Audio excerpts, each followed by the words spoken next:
Carrot ಇಲ್ಲವೇ ಗಜ್ಜರಿಯನ್ನ ಅತಿ ಹೆಚ್ಚು ಬೆಳೆಯುವ ರಾಜ್ಯವಾಗಿದೆ ಹರಿಯಾಣ. ಇಲ್ಲಿಂದ ದೇಶದ ಎಲ್ಲಾ ನಗರಗಳಿಗೂ ಇದು ಪೂರೈಕೆಯಾಗ್ತದೆ. ಗಜ್ಜರಿಯನ್ನ ಮೂಲದಲ್ಲಿ ಮಧ್ಯ ಏಷ್ಯಾದಲ್ಲಿ ಬೆಳೆಯುತ್ತಿದ್ರು. ಇರಾನ್, ಅಫ್ಘಾನಿಸ್ತಾನ ತವರು ನೆಲ.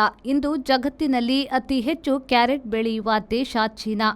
ಲೋಕದ ಕ್ಯಾರೆಟ್ ಬೆಳೆಯು 45% ಎಂದರೆ 1.87 ಕೋಟಿ ಟನ್ ಕ್ಯಾರೆಟ್ ಬೆಳೆಯುವ ಚೀನಾ ಸಾಕಷ್ಟು ರಫ್ತು ಮಾಡುತ್ತದೆ.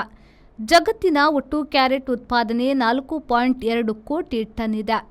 ಉಜ್ಬೇಕಿಸ್ತಾನ 39 ಲಕ್ಷ ಟನ್, ರಷ್ಯಾ, ಯುಎಸ್ಎಗಳು ತಲಾ 14 lakh ton, Britain 9 lakh ton carrot ಬೆಳೆಯುವ ದೇಶಗಳಾಗಿವೆ. ಹರಿಯಾಣದ ಕರ್ನಾಲ್, ಸೋನಿಪತ್, ಅಂಬಾಲಾ ಜಿಲ್ಲೆಗಳಲ್ಲಿ ಎಲ್ಲಿ ನೋಡಿದರೂ ಕ್ಯಾರೆಟ್ ಬೆಳೆಯುತ್ತಾರೆ. Our vibrant workspace at Ajanta energizes the team, boosting efficiency and productivity.